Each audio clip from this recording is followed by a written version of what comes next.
Terkait dengan hukum mengadzankan di telinga bayi, ada dua pendapat yang berkembang dengan para ulama. Bagi yang berpendapat bahwa ini tidak dilakukan karena hadis-hadis yang ada dianggap tidak sampai pada tingkat sahih atau hasan yang bisa dijadikan dasar untuk beramal. Lalu yang kedua alasannya karena Ibrahim putra Rasulullah SAW ketika dilahirkan, kemudian diberi nama, ditahnik oleh Rasulullah SAW, tidak dilakukan adzan ataupun iqamah. Kemudian yang ketiga, anak-anak para sahabat Ansor yang mereka ketika punya bayi, akhirnya anak-anak tersebut dilahirkan, kemudian didatangkan kepada Nabi SAW, mereka tidak ada yang diazankan. Ini alasan bagi yang memilih untuk tidak mengadzankan di telinga bayi. Sementara yang kedua, yang memilih bahwa ini memungkinkan dan bisa diamalkan, mereka menganggap bahwa hadis yang ada bisa terangkat dan ada syawahidnya, ada penguatnya sehingga bisa sampai pada tingkat untuk bisa diamalkan.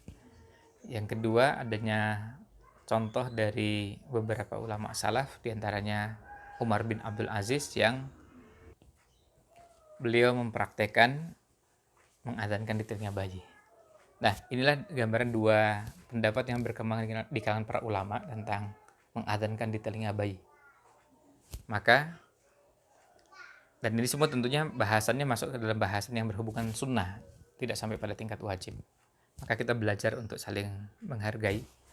Bagi yang memilih pendapat bahwa karena tidak ada hadis yang sahih, kemudian tidak pernah dilakukan oleh Nabi SAW, baik untuk putranya maupun anak-anak Ansor, maka silahkan memilih pendapat tersebut, tetapi juga menghargai dan memaklumi pendapat yang berbeda, yang memilih untuk tetap mengadzankan di telinga bayi. Ini pilihannya, pendapat yang memungkinkan kita lakukan.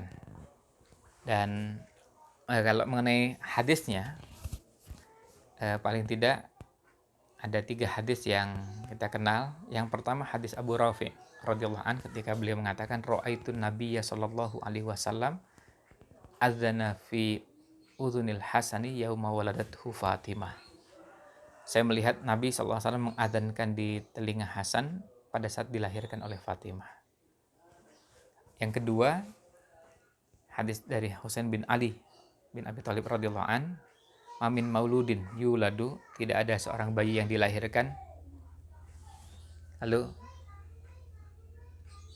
fa'aqama fi udhunil yumna, kemudian diazankan di telinga yang kanan, fa'adzana fi udhunil yumna, diazankan di telinga yang kanan, wa aqama fi udhunil yusra, lalu dikumandangkan iqamah pada telinga yang kiri, ya, rufi'at anhu ummus sibyan, akan dijauhkan dari ummus sibyan.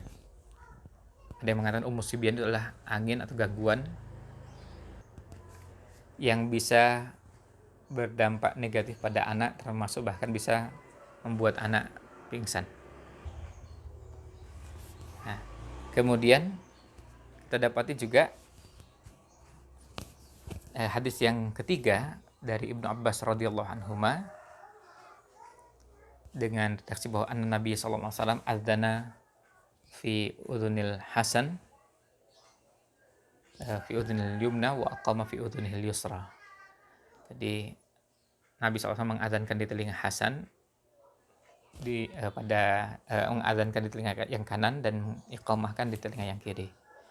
Nah, wallahu alam, dari hadis-hadis yang ada ini memang status hadisnya ada perbedaan pendapat dengan para ulama. Tentu bagi yang memilih pendapat pertama tadi, melihat bahwa hadis-hadis yang ada tidak ada yang sampai pada tingkat sahih. Ada yang hadisnya dhaif jiddan, bahkan ada yang sampai pada tingkat maudhu, palsu. Tapi bagi yang lain yang memilih pendapat berbeda, mereka memilih dan melihat bahwa hadis ini ada penguat-penguatnya sehingga sampai pada tingkat yang bisa dijadikan landasan untuk beramal. Ini pilihan pendapat yang ada.